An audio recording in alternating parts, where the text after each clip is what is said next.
서로 가까이 있는 게 불편한데 뭐하러 붙어 살아? 애들 때문에? 내가 뭐 꼭 엄마 도움받으려고 여기 있는 건 줄 알아? 나도 그 이유만 있는 건 아니라고 생각했었어. 엄마가 그리워서 온 것도 있다고 생각했지. 근데 그게 아닌 것 같다. 너는 엄마 등골 빼먹다가 가버릴 생각이잖아. 그런 생각 한 적 없어. 만약에 우리 이사 가면 엄마는 나 다시 못 본다고 생각해. 그러면 엄마 예린이도 못 보고 예준이도 못 보는데 괜찮아? 괜찮아. 뭐? 괜찮다고. 그래, 못 봐도 괜찮다고. 그러려면 그래라. 연을 끊으려면 끊고 애들 안 보여주려면 그렇게 하고. 나도 딸 하나 없는 셈 치고 살게. 오늘 이야기 속 주인공은 60세 박인선 씨입니다. 그리고 그녀의 딸에 관한 이야기이죠. 딸이 있다는 것은 양날의 검과 같은 듯했습니다. 세상 누구보다도 친밀한 내 편이 될 수도 있었고, 반대로 누구보다도 친정엄마의 등골을 빼먹는 애증의 관계가 될 수도 있었습니다. 적당한 거리를 유지한다면 좋겠지만, 안타깝게도 박 씨는 거리 조절에 실패했습니다. 박 씨가 원한 것은 아니었고, 박 씨와 아주 가까운 곳으로 갑자기 이사를 온 딸 가족 때문이었습니다. 박 씨의 의사와는 상관없이 와서는 맞벌이하는 자신들을 도와달라던 딸. 은근슬에 하나 둘 부탁해대는 통에 어영부영 질질 끌려가고 말았습니다. 단호하게 거절하기에는 바로 옆에 사는 자식에게 너무 매정한가 싶었지만 처음부터 곁으로 오지 말라고 했어야 했습니다. 그랬다면 이렇게 부모 자식이 반목하게 될 리가 없었으니 말이죠. 손주들 육아와 집안일까지 부탁하는 딸을 거절했더니 연을 끊겠다고 했습니다. 기가 막힌 노릇이었죠. 협박에 가까운 그 말에 박 씨는 딸 없는 셈치고 살기로 했습니다. 사랑하는 내 자식이지만 자식이 나를 이토록 하찮게 여긴다면 박 씨의 사랑에도 더는 이유가 없어졌습니다. 박 씨는 아들 하나, 딸 하나가 있습니다. 박 씨 부부는 자식들과 사이가 좋은 편이었습니다. 그런데 그 중에서도 딸과는 같은 성별이라 그런지 아니면 살가운 딸의 성격 때문인지 더욱 가까웠습니다. 주말엔 같이 쇼핑도 가고 직장 다니면서도 자주 만나는 편이었습니다. 결혼을 하기 전까지만 하더라도 말이죠. 아들, 딸 모두 결혼을 했고 아들은 직장 때문에 조금 먼 지역으로 이사를 했습니다. 딸도 직장 때문에 박 씨 부부와 1시간 정도 떨어진 곳에 거주를 했습니다. 그러다 보니 왕래가 잦을 수는 없었습니다. 아들네는 명절이나 돼야 볼 수 있었고 딸은 그나마 자주 본다면 한 달에 한 번 정도였습니다. 그래도 전화통화는 자주 하고 사이도 여전히 좋았죠. 아, 맞다, 엄마. 상의할 게 있는데. 뭘? 어느 날 통화를 하다가 딸이 마침 생각났다는 듯 얘기를 꺼냈습니다. 나 그쪽으로 이사 갈까? 뜬금없는 딸의 말에 박 씨가 의아해하는데 딸이 말을 이었습니다. 아니, 살기엔 여기보다 그쪽이 더 좋기도 하고. 근데 여긴 너 직장 다니려면 불편하잖아. 박 씨 부부의 동네는 딸의 회사와 40분 정도 떨어진 곳이었습니다. 그래서 애초에 결혼할 때도 이 동네는 후보에 있지 않았습니다. 멀리서 직장에 다니고 싶지 않다는 딸과 사위의 강력한 주장이 있었습니다. 근데 왜 갑자기 이쪽으로 온다는 건지 몰랐습니다. 잘 살고 있는 줄 알았는데 말이죠. 김서방은 뭐라고 하는데? 김서방은 좋다고 하지. 애들 어린이집은? 어린이집은 문제될 거 없어. 집 근처로 옮기면 되니까. 너무나 간단하게 말하는 딸 때문에 더 이상 뭐라 반박하기가 힘들었습니다. 하지만 딸이 이 근처로 온다고 하니 어쩐지 부담스러운 기분이 되었습니다. 나도 엄마랑 좀 가까운데 살고 싶어서 그래. 애들도 엄마 아빠 보고 싶어 하잖아. 어린 손주들 얘기를 꺼내니 더욱 그랬습니다. 사위와 딸이 맞벌이하며 애들 키우는 걸 항상 힘겨워했습니다. 애 키우는 게 늘 그렇듯 예상치 못한 일들이 많기 때문에 직장에도 지장이 있었던 적이 여러 번 있었고 말이죠. 주말에는 지친 딸 부부를 위해 손주들을 봐준 적도 있었습니다.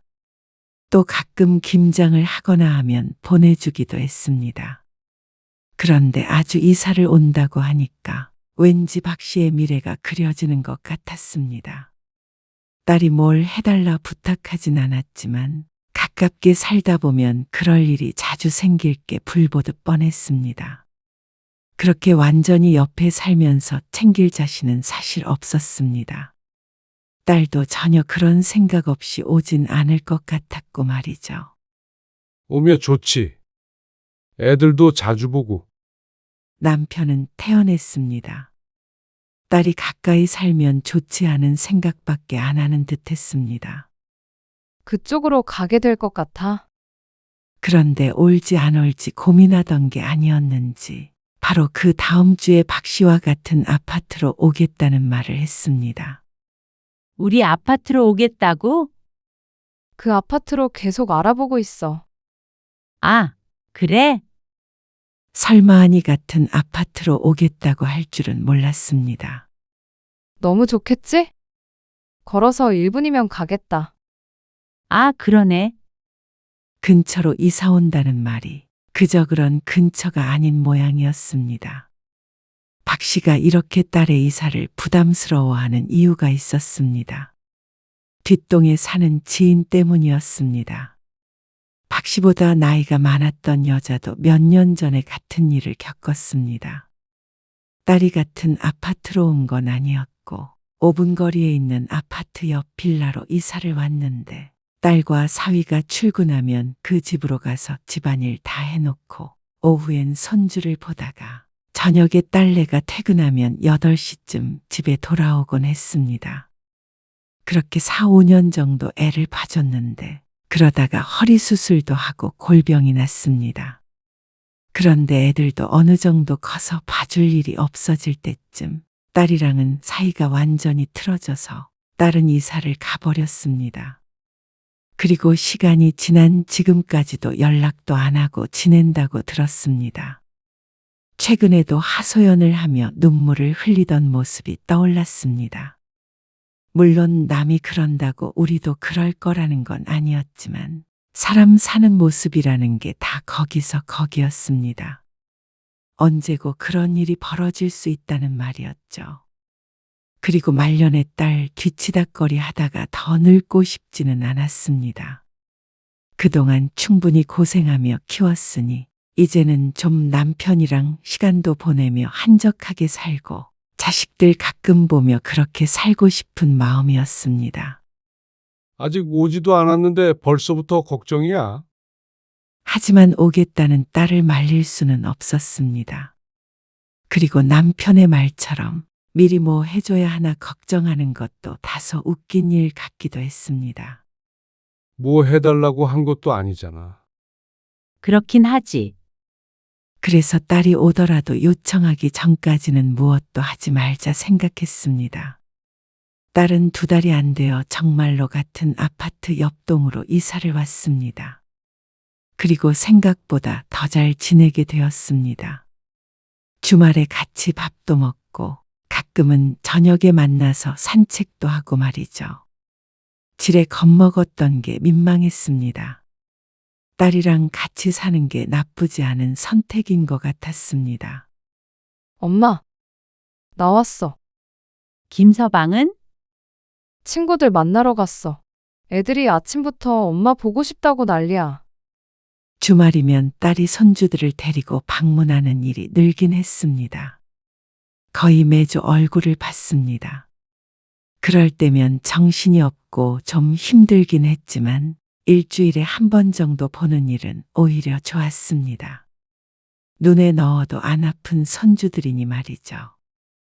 사위 없이 오니 밥 차리는 것도 그다지 신경 안 써도 돼서 크게 불편한 점은 없었습니다. 엄마, 이거 맛있네. 그래? 많이 먹어. 나 집에 갈 때 좀 가져가도 돼? 김서방도 좋아할 것 같은데. 그래. 좀 싸줄게. 그렇게 한두 번 반찬을 챙겨가던 딸이 어느 날 말했습니다. 그냥 엄마 반찬할 때 우리 목도 같이 해주면 안 돼. 반찬을 해달라고? 나는 평일에 시간이 별로 없으니까. 그 말에 박 씨는 고개를 끄덕였습니다. 그리 어려운 부탁은 아니었습니다. 반찬하면서 조금 양만 늘리면 되니 말이죠. 바쁜 딸 도와주는 셈치고 그렇게 했습니다. 엄마, 냉장고 열어보니까 반찬이 똑 떨어졌네. 요즘 정신이 없어서. 나 애들 때문에 나가질 못하겠는데. 혹시 엄마가 반찬 좀 가져다 줄 수 있어? 어느 날 금요일 저녁 딸의 전화를 받았습니다. 시끌벅적한 소리가 들리는 것을 보니 손주들이 말썽을 부리고 있는 것 같았습니다. 그래. 갖다 줄게. 응. 고마워, 엄마. 딸의 집에 가자 무척 어수선했습니다. 한창 말썽 부릴 나이였습니다. 딸은 밥을 준비하려는지 부엌에서 분주해 보였습니다. 여기 반찬? 김서방 금방 와? 한 2, 30분 있으면 올 거야. 그런데 갑자기 딸의 휴대폰이 울렸습니다. 사위인 모양이었습니다. 딸은 5분 정도 통화를 하더니 박 씨에게 조심스럽게 말했습니다. 엄마, 김서방이 친구들이랑 갑자기 약속이 생겼다고 그러거든. 그래. 저녁 먹고 온대? 응. 근데 이 근처에서 본다고 나도 같이 만나자는데. 딸은 웃으며 말끝을 흐렸습니다. 그래서 박 씨의 허락을 받는 듯한 모양새였습니다. 너도 간다고? 혹시 애들 좀 봐줄 수 있을까? 갑작스런 부탁이었습니다. 아빠 밥 차려야 하는데. 남편도 곧 올 때가 다 됐습니다. 그런데 딸은 손주들을 데리고 가서 박 씨의 집에서 저녁을 먹으라고 했습니다. 밤에 데리러 온다며 말이죠. 애들 때문에 저녁에는 외출을 잘 못하는 딸이었기에 그러라고 했습니다. 그러자 딸의 표정이 무척 밝아졌습니다. 가까이 사니까 엄청 좋다? 그치? 그러네. 박 씨는 그래도 가능한 범위 내에서 딸을 도와주려고 애썼습니다. 매번 이러는 것도 아니었기 때문이었는데 그게 시작이었습니다. 딸은 그날 데려가겠다던 손주들을 데려가지 않았습니다. 밤 늦은 시간까지 연락이 안 돼 집에서 재웠는데 다음 날 점심쯤이 되어서야 애들을 좀 데려다 달라는 전화를 받았습니다. 술을 많이 마셔서 어디도 못 가겠다는 딸의 말에 한숨을 쉬었습니다. 그래서 남편이 손주들을 데리고 집까지 데려다 주었습니다. 돌아온 남편도 고개를 절레절레 흔들었습니다. 둘 다 완전히 뻗어 있어. 애들 밥이나 차려줄까 모르겠다. 차려주겠지? 자기 새끼들인데. 괜한 걱정은 하지 않기로 했습니다. 그런데 하나를 바라면 둘을 바라게 되는 게 사람인 모양이었습니다. 딸은 한두 번 그런 일이 있고 나니 무척 편했던 모양이었습니다. 그때부터는 자주 아이들을 맡기기 시작했습니다. 어느 정도 그 생각이 있어서 온 건 맞겠지 싶어서 가능한 한 맞춰주려고 했습니다. 무리하지 않는 선에서 말이죠. 이번 주에도 애들 맡긴다네. 이번 주에 산에 간다고 말 안 했어? 했지? 그러니까 너무 중요한 약속이 있대잖아. 아이고. 그래서 뭐라 그랬어? 일단 안 된다고 했지? 그런데 남편이 잠시 생각에 잠기더니 박 씨에게 말했습니다. 괜히 가까이 사는 딸 서운하게 만들지 말고 그냥 봐줘. 우리도 우리 시간이 있는 거잖아. 젊은 애들이 더 바쁘겠지. 우리는 다음 주에 가도 되고. 지난주에도 그래서 집에만 있었던 거 알지? 날씨가 너무 좋아 어디든 나가고 싶었습니다. 아이들과는 산에 갈 수 없었습니다. 기운이 달려서 딸 부부 없이는 애들을 데리고 어디 멀리 가기도 힘들고 말이죠. 딸과 사위는 물 만난 고기 같았습니다. 무슨 약속이 매주 그렇게 생기는지 몰랐고 평일에도 자주 박씨 부부에게 손주들을 부탁했습니다. 회사가 늦게 끝나는 날은 어쩔 수 없지만 그런 이유가 아닐 때도 종종 있었죠. 장모님, 지금 좀 와주실 수 있으세요? 지금? 무슨 일 있어? 오늘 예린이 엄마가 야근하는데요. 제가 지금 급하게 좀 나가봐야 해서요. 애들을 돌보고 있던 사위가 급한 일이 있다며 박 씨를 호출했습니다. 남편과 일찍 저녁밥을 먹고 쉬고 있었기에 할 일이 있는 건 아니었지만 그런 전화가 달갑지도 않았습니다. 이번 주에 사위에게 같은 전화를 받는 것만 두 번째였습니다. 와줄 수 있느냐고 물었지만 박 씨가 당연히 올 거라는 게 깔려있는 듯한 말투였습니다. 하지만 같은 아파트 살며 빤히 박 씨의 생활 패턴을 알고 있는 사위에게 거절할 명분도 없었습니다. 박 씨가 거절하면 사위는 일을 보러 나가지 못할 것이었습니다. 물론 그 급한 일이라는 게 친구 좋아하는 사위의 수략 속일 테지만 말이죠. 알았어. 지금 갈게. 박 씨는 한숨을 숨기며 대답했습니다. 또야? 어지간하면 애들 부탁을 들어주라고 했던 남편도 지긋지긋한 것 같았습니다. 하루가 멀다 하고 애를 맡기려고 하니 남편도 불만이 많아졌습니다. 도무지 우리의 평화로운 삶이 없어진 기분이었습니다. 저 그럼 나갔다 올게요. 고맙다는 말 한마디 없이 쌩하니 나가버리는 사위 때문에 또다시 기분이 상했습니다. 처음에는 무척 고마워하더니 익숙해지는 건 한순간이었습니다. 그리고 2시간쯤 뒤에 퇴근해서 온 딸이 집에 있는 박 씨를 보더니 멈칫했습니다. 뭐야, 예린이 아빠는? 너한테 말 안 했어? 약속 있다고 나갔는데. 뭐?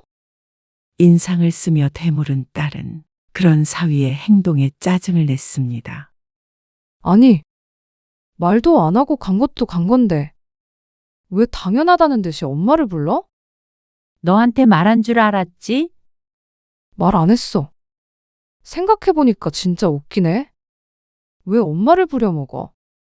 박 씨는 그 말에 공감하기보다는 조금 어이가 없었습니다. 이리저리 박 씨를 부려먹으려 하는 건 딸도 마찬가지였습니다. 자기 때문에 사위가 그런다는 생각은 전혀 안 하고 있는 것 같았습니다.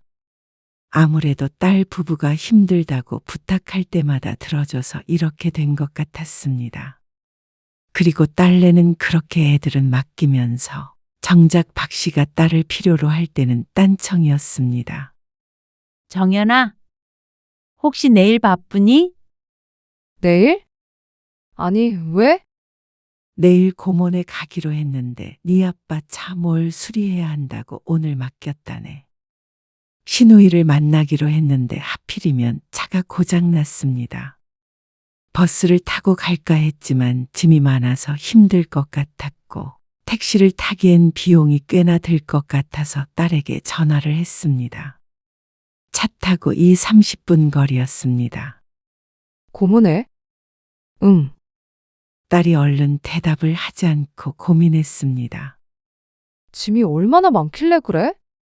고모 주려고 네 아빠가 뭘 이것저것 많이 사놨어. 이렇게 될 줄은 몰랐네. 박 씨도 난감했습니다. 웬만하면 이런 부탁 안 하지만 어쩔 수 없이 딸에게 물은 것이었습니다. 그냥 택시 타고 가면 안 돼? 주말에 길 막힐 때 왔다 갔다 한 번 하면 하루 다 간단 말이야. 아, 박 씨는 잠시 말을 잇지 못했습니다. 그냥 편하게 택시 타고 가. 나는 애들 때문에 못 나가고. 가면 김서방이 가야 하는데? 김서방한테 운전시키는 것도 좀 미안하잖아. 엄마도 마음 불편할 거고. 사위가 애들을 보고 딸이 데려다주는 선택지도 있을 텐데 딸은 그런 식으로 박 씨의 부탁을 거절했습니다. 싫다는 딸에게 2번 묻지 않고 박 씨는 전화를 끊었습니다. 자신이 실망한 것을 보니 아무래도 박 씨도 내가 딸을 위해 희생하고 있다는 생각이 깔려 있는 것 같았습니다. 건강한 관계는 아니었죠. 그래서 박 씨는 딸과는 조금 독립된 삶을 살아야겠다는 마음을 먹었습니다. 박 씨의 부탁을 거절해서가 아니라 서로에게 좋을 게 없어 보였습니다. 박 씨에게도 딸에게도 말이죠. 그리고 얼마 뒤가 박 씨의 결혼 기념일이었습니다. 마침 주말이라 남편이랑 바닷가로 1박 2일 여행을 갔습니다. 몇 년 만에 하는 여행인 듯 했습니다. 딸 생각을 안 하고 가니 모처럼 자유를 얻은 기분이었습니다. 바닷가도 거닐고 그 앞에 있는 횟집에서 맛있는 식사도 하고 숙소에 들어오자 시간이 늦었습니다. 배터리가 없던 휴대폰을 충전하고 보니까 딸에게서 연락이 무척 많이 와 있었습니다. 정연이가 전화를 엄청 많이 했네. 무슨 일 있나? 10통이나 했어? 박 씨는 딸에게 전화를 걸며 남편과 대화했습니다. 그런데 딸은 전화를 받자마자 박 씨에게 화를 냈습니다. 엄마 도대체 전화도 안 받고 어디 간 거야? 왜 아빠도 집에 없어? 우리 집에 갔었어? 애들 좀 급히 맡기려고 했는데? 주말에 말도 없이 어딜 간 거야? 설명을 하려다가 짜증스럽게 말하는 딸 때문에 입을 다물었습니다. 어딜 가든지 보고를 해야 하는 것도 아닌데 이렇게까지 화를 낼 일인가 싶었습니다. 맡긴다고 미리 말도 없었기에 온 것인데 꼭 박 씨가 약속을 어기기라도 한 듯 추궁했습니다. 그래서 오늘 나가지도 못했어. 오늘 엄마 아빠 결혼 기념일이야. 그래서 바다에 놀러 왔어. 그러자 전화 너머로 딸의 목소리가 들리지 않았습니다. 챙겨주길 바란 건 아닌데 그렇다고 이렇게 욕을 먹을 줄은 몰랐네. 박 씨가 씁쓸하게 중얼거렸습니다. 어쩌면 이렇게 이기적인 딸이 있는지 몰랐습니다. 그전에는 당연히 애들을 못 맡기니 이런 일이 없었지만 이제는 박 씨 부부가 손주를 봐주는 대기조가 된 것 같았습니다. 결국 딸은 더 이상 화를 내지 못했고 박 씨는 전화를 끊었습니다. 종일 기분이 좋았는데 딸 때문에 하루를 망친 기분이었습니다. 다음 날 집으로 돌아와서도 머릿속이 복잡했습니다. 그전에도 이런 기분은 든 적이 있었습니다. 박 씨가 어디에 있는지 늘 딸이 파악하고 있으니 일거수일투족 감시를 당하는 기분이 들기도 했습니다. 어딨는지 확인하는 건 손주들 때문이었으니 말이죠. 보통은 간섭받을까봐 자식들이 부모와 가까이 살기 싫어한다는데 어째 박씨네는 반대였습니다. 이렇게까지 불편할 줄은 몰랐습니다. 이틀 뒤에 딸이 저녁에 찾아왔습니다. 그러더니 박씨에게 사과를 했습니다. 엄마 미안. 결혼 기념일인 줄은 몰랐네. 결혼 기념일이 중요한 게 아니고 알어. 내가 짜증냈지. 몰라. 갑자기 나가야 되는데 엄마도 연락이 안 되고 그래서. 말 좀 해주고 가지. 그렇게 갑자기는 애들 못 봐줘. 알았어. 나도 미리 연락할게. 딸이 그렇게까지 사과하는데 박씨도 유하게 넘어가고자 했습니다. 그런데 딸이 박씨에게 물었습니다. 근데 엄마, 응? 엄마 낮에 집에 있으니까 우리 집에 일주일에 2~3번씩 와서 집안일 좀 해주면 안 돼? 뭐? 아니, 난 일하면서 살림까지 하는 게 너무 힘드니까. 애들도 있고. 그래도 청소 빨래까지 해달라고 그러는 건 너무한 거 아니야? 김서방이랑 같이 하면 되지. 주말에 해도 되는 거고. 이미 반찬도 주고 하잖아. 아니, 그냥 해달라는 게 아니라 엄마 용돈벌이 할 수 있는 만큼 줄게. 그 말이 왜인지 모르게 박 씨는 기분이 나빴습니다. 돈 줄 테니 일하라는 말을 자식에게 듣고 싶지는 않았습니다. 그리고 그럴 생각도 없었고 말이죠. 노후의 딸 집 들락거리며 살림하다가 세월을 보내고 싶지 않았습니다. 고생이라면 젊어서 충분히 했습니다. 딸도 힘들겠지만 자신의 인생은 스스로 헤쳐나가는 것도 필요하다고 생각했죠. 엄마 줄 돈 있으면 그 돈으로 도우미를 써. 그러면 너무 비싸니까. 그러면 엄마는 싸니까 시켜? 그런 말이 아니잖아. 엄마도 너 도울 수 있는 만큼 도우려고 노력하는데 여기서 살림까지 해달라는 소리가 나오니? 엄마는 너무해. 친정엄마는 원래 딸이 해달라고 안 해도 뭘 더 해주지 못해서 난리라는데 엄마가 해주는 것도 부족하단 소리야? 왜 말을 꼬아서 들어. 딸은 박 씨가 손주들을 봐주는 걸 고마워하는 게 아니라 안 봐줄 때 서운해했고 부탁을 들어주지 않을 때도 마찬가지였습니다. 그래서 박 씨도 이제는 지쳤습니다. 순전히 내 자식이기에 덜 힘들라고 해준 것이었지만 이제는 점점 선을 넘는 것 같았습니다. 애초에 가능한 선에서만 도와주자고 마음먹기도 했었습니다. 그런데 얼마 뒤에 딸과 사위가 얘기하는 걸 우연히 듣고는 마음을 굳게 다지게 되었습니다. 애 좀 더 크고 돈도 더 모으면 이사해야지. 계속 산다고 하지 않았어? 아니야. 너무 가까워서 불편해서 안 되겠어. 우리끼리 놀러 갈 때도 눈치 보이기도 하고. 장모님 뭐라고 안 하시잖아. 애들도 맡기고 좋은 거 아니야? 지금은 그래도 도움받을 게 있으니까 괜찮은데? 애들 크고 손 안 가면 엄마 아빠가 우리한테 기대려고 하면 어떡해. 기대다니? 그때쯤엔 우리가 엄마 아빠 부양하길 원할 수도 있잖아. 내가 해준 게 있는데 하고. 나도 엄마랑 가까이 살면 좋겠다 싶어서 왔는데 막상 사니까 불편해. 자꾸 싸우게 되기도 하고. 멀리 사는 게 더 사이가 좋겠어. 그래도 당분간은 있어야지. 그건 알지. 애들 때문에. 딸이 부모 도움을 받으려고 이사 온 건 알고 있었지만 이렇게 시커먼 속내를 가지고 있을 줄은 몰랐습니다. 박 씨도 이제는 더 이상 참을 수 없었습니다. 그동안엔 이 정도는 도와줄만 하다고 생각했으니 딸에게 별말은 안 했지만 딸이 이런 마음을 가지고 있다면 박 씨도 더 이상은 희생할 이유가 없었습니다. 말 그대로 희생이었습니다.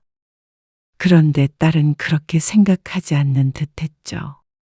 엄마, 반찬 떨어졌어. 반찬 가지러 가는 김에 애들 한 3시간만 맡겨도 돼? 김서방이랑 영화 보고 오게. 아니, 우리도 반찬 안 했어. 그리고 엄마 아빠도 외출할 거야. 아, 언제? 우리는 영화 보러 저녁에 갈 건데. 글쎄, 언제 돌아올지 모르겠네. 말을 해줘야 우리도 예매를 하지. 이제 애들은 못 봐주니까 너희들이 알아서 해. 어? 무슨 말이야? 딸이 당황스런 목소리로 대꾸했습니다. 박 씨가 이런 식으로 말할 줄은 몰랐던 모양이었습니다. 이제는 안 봐준다고. 주말에도 그렇고. 반찬도 네가 알아서 해. 힘들면 사 먹던가. 엄마, 그러면 우리가 맞벌이를 어떻게 하라는 거야? 갑자기 왜 그래? 딸의 목소리가 심각해졌습니다. 이사 오기 전에는 너희끼리 잘만 살았잖아. 잘 못 살았으니까 엄마 옆으로 이사를 왔지. 이럴 거면 무리해서 안 왔지. 누가 무리하라고 했니? 엄마 너무한 거 아니야? 누가 너무한 건지는 네가 잘 생각해봐라. 차갑게 말하는 박 씨가 어색한 모양이었습니다. 딸은 당황한 기색이 역력해서 제대로 반박도 못했습니다. 그 사이에 박 씨는 전화를 끊었습니다. 남편이랑 외출할 계획도 없었습니다. 하지만 집에 있는다고 하더라도 이제는 손주들을 봐줄 생각이 없었습니다. 그 시간에 집에서 쉬거나 차라리 박 씨도 남편이랑 둘이 영화를 보는 게 훨씬 좋을 것 같았습니다. 딸네 가봤자 남는 것도 없고 보람도 없었습니다. 딸에게 박 씨는 가장 가까운 존재였지만 그렇기에 더욱 함부로 하게 된 듯 했습니다. 박 씨는 그래도 모든 걸 받아줄 거라고 생각한 것 같았죠. 엄마 갱년기 아니야? 다음 날 딸이 찾아와서 따졌습니다. 그러면서 하는 말이 황당했습니다. 갱년기라서 딸에게 변덕을 부린다고 생각하는 것 같았습니다. 뭐가 잘못된 것인지 도무지 모르는 것 같았죠. 이렇게 보면 꼭 딸이 있다고 좋은 것은 아닌 듯 했습니다. 아들과는 또 다르게 당연히 엄마의 도움을 받을 생각만 했습니다. 이럴 거면 우리 이사가 버릴 거야. 기가 막혔습니다. 말투가 꼭 협박하는 것 같았지만 내용은 박 씨에게 전혀 위협이 되지 않았습니다. 그래. 이사를 가던지 해. 뭐? 멀리 사는 게 더 좋았다며. 너도. 사위와 대화를 우연히 들었을 때 딸이 한 말이었지만 딸은 자신이 언제 박 씨에게 그런 말을 했나 생각하며 눈을 굴렸습니다. 속내를 읽힌 듯한 표정으로 말이죠. 서로 가까이 있는 게 불편한데 뭐하러 붙어 살아? 애들 때문에? 내가 못 꼭 엄마 도움받으려고 여기 있는 건 줄 알아? 나도 그 이유만 있는 건 아니라고 생각했었어. 엄마가 그리워서 온 것도 있다고 생각했지? 근데 그게 아닌 것 같다. 너는 엄마 등골 빼먹다가 가버릴 생각이잖아. 그런 생각 한 적 없어. 만약에 우리 이사 가면 엄마는 나 다시 못 본다고 생각해. 여태 박 씨가 해줬던 일들은 딸에게 정말로 아무것도 아닌 듯 했습니다. 그러면 엄마 예린이도 못 보고 예준이도 못 보는데 괜찮아? 괜찮아. 뭐? 박 씨의 대답에 딸은 잘못 들었나 싶은지 인상을 찌푸리며 다시 귀를 기울였습니다. 하지만 다시 물어도 박 씨의 대답은 같았습니다. 못 봐도 괜찮다고. 그러려면 그래라. 연을 끊으려면 끊고 애들 안 보여주려면 그렇게 하고. 나도 딸 하나 없는 셈 치고 살게. 엄마, 왜 이렇게 자식한테 냉정한 거야? 먹고 사느라 힘든 자식 도와주는 게 그게 그렇게 싫어? 꼭 이렇게 자식 마음에 상처를 줘야 직성이 풀려? 누가 누구에게 하고 싶은 말인지 몰랐습니다. 세상에서 가장 가깝다고 생각했던 게 딸이었습니다. 그런데 그런 존재에게 이토록 상처를 받고 나니 무언가 무너진 듯한 기분이 들었습니다. 그리고 참 씁쓸했습니다. 결국 뒷동에 사는 그 여자와 같게 되는 모양이었습니다. 엄마는 너희가 언제든지 써먹어도 되는 일꾼 같은 게 아니야. 그런데 너희가 엄마 의견 상관없이 이사 온 것처럼 또 너희 맘대로 연을 끊겠다고 하면 그것도 존중할게. 부모도 부모 인생 좀 살자. 엄마 아빠라는 이유로 남은 인생을 자식 뒤치다꺼리하고 손주 보면서 살아야겠니? 그러다 늙어서 수발받아야 할 때 나 몰라라 할 거지? 그렇게 되기 전에 떨어지자. 엄마 아빠 노후는 알아서 할 테니까. 좀 자유롭게 살게도. 딸은 크게 충격을 받은 표정이었습니다. 배신이라도 당한 것 같았죠. 하지만 박 씨의 말은 진심이었습니다. 이제는 좀 딸과 떨어져 살 필요가 있었습니다. 딸이 연을 끊자고 하지 않았어도 박 씨는 연락하지 않을 것이었습니다. 딸에게서 받은 상처를 치유받으려면 한참 걸릴 것 같았습니다. 이사 가게 되면 명절에 안 와도 돼. 앞으로는 각자 잘 살자. 그게 최근에 박 씨가 딸을 만난 마지막이었습니다. 사위에게서도 이렇다 할 연락이 없었습니다. 아마 이사를 갔는지도 몰랐습니다. 속이 편하지만은 않았습니다. 쓸쓸하기도 했고 마음이 아프기도 했습니다. 하지만 어쩌면 진작에 이랬어야 했을지도 몰랐습니다. 사이가 틀어지기 전에, 이사 오기 전에 거절을 했었어야 했습니다. 이미 엎질러진 물이니 주워 담을 수는 없었지만 적어도 걸레로 닦기는 해야 했습니다.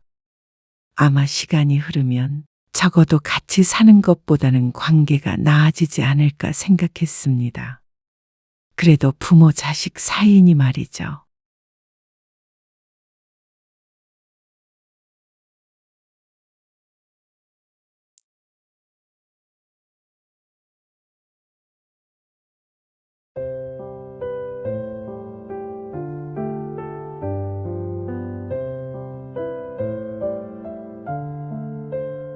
넌 참 얼굴이 폈다. 회사 일이 재밌니? 재미있어서 일하는 사람이 어디 있어요. 근데 점점 얼굴이 좋아져. 너는 좋겠다, 얘. 집에 오면 남편이 요리도 해주고 빨래도 해주고. 좋죠? 우리 아들이 너랑 결혼하고 집안일 많이 배우네. 너는 아무것도 안 하니?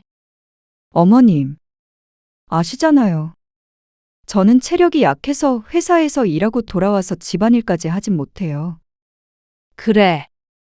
그러니까 보원이가 다 해주더라. 그래서 많이 늘었잖아요. 아무리 그래도 남자애한테 그런 걸 시켜. 집안일에 남자 여자가 어디 있어요? 요즘엔 남자가 그런 것도 다 할 줄 알아야죠. 너는 꼭 그렇게 대답을 해야겠니? 오늘 이야기 속 주인공은 68세 최경선 씨입니다. 그리고 그녀의 아들과 며느리에 관한 이야기이죠. 최 씨는 요즘 사람이 참 무섭다는 걸 며느리를 보고 나서야 알게 됐습니다. 시어머인 최 씨가 하는 말에 한 번에 수긍하는 법이 없었고 할 말은 참지 않았습니다. 옛날 최 씨가 젊었을 때라면 상상도 못할 일이었습니다. 시부모한테 애봐달라는 부탁은 잘만 하면서 자신은 시부모의 말은 귓등으로도 듣지 않았습니다. 거기에 더해서 얼마나 영리한지 아들을 제 손 위에 올려놓고 주무르고 있는 모습을 보니 최 씨의 우라통이 터졌습니다. 참 얄미운 며느리였습니다. 쌍둥이 손주를 아들에게 키우게 만들고 밥 차리고 청소하는 것마저도 최 씨의 아들에게 시키는 것을 보고 도저히 참을 수가 없었습니다. 어른으로서 젊은이를 이해하자 생각하며 수년간 그냥 넘어가곤 했는데 이제는 그럴 수가 없었습니다. 그래서 한마디 했더니 다시는 보지 말자는 아들과 며느리. 참 허무했습니다. 결혼을 하니 키워준 부모를 나몰라라 하는 아들에게도 실망했습니다. 최 씨도 더 이상은 아들 며느리 눈치 보며 살고 싶지 않았습니다. 부모를 그렇게 대하는 자식에게는 최 씨도 아무것도 해줄 생각이 없었죠. 최 씨는 아들 하나, 딸 하나가 있었습니다. 둘 다 뭐 하나 부족함 없이 키웠습니다. 다행히 두 자식 뒷바라지할 형편은 돼서 자식들은 남부러울 것이 없었습니다. 둘 다 좋은 대학 보냈고 직장도 좋아서 자식 걱정은 하지 않았습니다. 하지만 그것도 자식들이 최 씨의 품 안에 있을 때 얘기였습니다. 자식들이 커서 결혼을 하니 모든 게 최 씨의 뜻대로 되지 않았습니다. 자식들은 어찌 그렇게 부모 속을 헤아리지 못하는지 몰랐습니다. 결혼은 둘째인 딸이 먼저 하게 되었습니다. 하지만 첫 출발이 좋지 못했죠. 요리사? 식당에서 요리하는 요리사? 네, 최 씨는 예비 사위의 직업을 듣고 걱정스러운 마음이 먼저 들었습니다. 평범하지 못한 직업이었으니 말이죠. 아, 셰프인가 그거? 셰프는 아니고요. 아는 선배네 레스토랑에서 같이 일하고 있어요. 그럼 직원이야? 그렇죠. 일 배워서 차릴 계획이에요. 그러니까 지금은 식당 주방에서 일하는 직원이라는 소리였습니다. 그 소리에 최 씨는 잠시 할 말을 잃었습니다. 곱게 키운 딸을 식당 직원에게 시집 보낼 생각은 한 적이 없었으니 말이죠. 그럼 자기 식당이 있는 게 아니네. 그렇긴 한데 아직 배우는 단계예요. 부모로서 실망이 안 될 수가 없었습니다. 대단한 사람은 아니더라도 적어도 내 딸 고생 안 시킬 만한 사위를 봤으면 하는 마음이었습니다. 자기 식당이 있다고 해도 마음이 그런데 직원이라면 언제든지 잘릴 수도 있는 것이었습니다. 어느 부모가 그걸 바랄까 싶었죠. 또 요즘에 얼마나 요리사라는 직업이 많나 싶었습니다. 그게 미래를 보장해 줄까 걱정이었습니다. 그런 말을 딸에게 직접적으로 하지는 못하고 애둘러 말했습니다. 그런데도 딸은 최 씨에게 화를 냈습니다. 성실하게 일하고 있고 충분히 재능도 있어요. 꼭 변호사나 의사여야만 잘 사는 시대가 아니잖아요. 아무리 그래도 30 넘어서 제대로 된 직업이 없다는 게 마음에 걸렸습니다. 딸의 말을 들어보면 돈도 잘 버는 것 같긴 하지만 미래가 너무 불투명했습니다. 그래서 딸이 결혼할 때 다툼이 생길 수밖에 없었습니다. 자식 잘 되길 바라는 부모 마음이 쉽게 결혼을 허락하게 하지 않았죠. 그렇다고 정이랑 등지고 살 거야. 당신은 그러면 못 살아. 남편의 말대로 최 씨는 그럴 자신은 없었습니다. 아무래도 딸이다 보니 심적으로 더 친밀한 것이 있었습니다. 그리고 자식 이기는 부모가 세상에는 없었습니다. 너희 결혼할 때 엄마 아빠는 안 도와줄 거야. 그런 생각 안 했어요. 저도 모아둔 돈 있고 우리가 번 돈으로 결혼하기로 했어요. 양가 도움 안 받고 그쪽에서 한 푼도 안 준대? 안 주는 게 아니라 우리가 안 받기로 했어요. 그럼 집은? 그것도 저희가 알아서 할게요. 손 벌리지 않고 알아서 하겠다고 하니 할 말은 없지만 그래도 끝까지 탐탁지 않았습니다. 아들을 땡전 한 푼 없이 보내려는 사돈네가 신기할 따름이었습니다. 하지만 우려와는 다르게 딸은 결혼해서 잘 살았습니다. 결혼하고 1년이 안 돼서 사위가 작게 레스토랑을 차렸는데 그게 입소문을 타서 장사가 꽤나 잘 된다고 했습니다. TV에 출연도 했다기에 최 씨도 찾아보았죠. 그래도 누구 딸은 변호사한테 시집갔다, 누구 딸은 의사한테 시집갔다 하는 소리를 들으면 기가 죽을 수밖에 없었습니다. 그런데 아무래도 최 씨가 그쪽으로는 복이 없는 듯 했습니다. 아들이 며느리감이라고 여자친구를 데리고 왔는데 첫눈에 실망이 됐습니다. 평균에 한참 못 미치는 작은 키에 깡말라서 건들면 픽 쓰러질 듯 연약해 보였습니다. 최 씨의 딸은 키도 훌쩍 크고 늘씬한데 반해 며느리는 조금 과장하자면 꼭 어린아이 같았죠. 그런데 그게 보호 본능을 자극해서 그런가 아들은 그런 며느리를 애지중지했습니다. 부모가 앞에 있건 없건 어찌나 챙기던지 얄미울 지경이었습니다. 이쁘장 하더구만 뭘.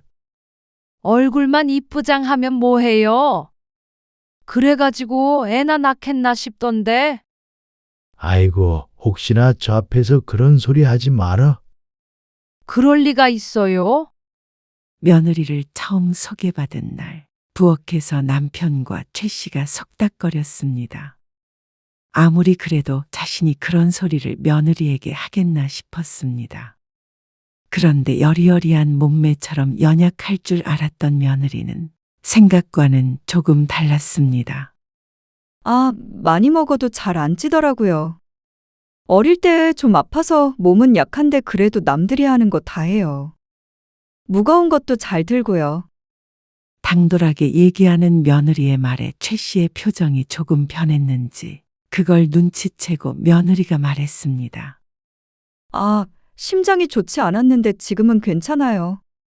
유전되는 것도 아니고요. 그제서야 최 씨도 마음속으로 안도했습니다.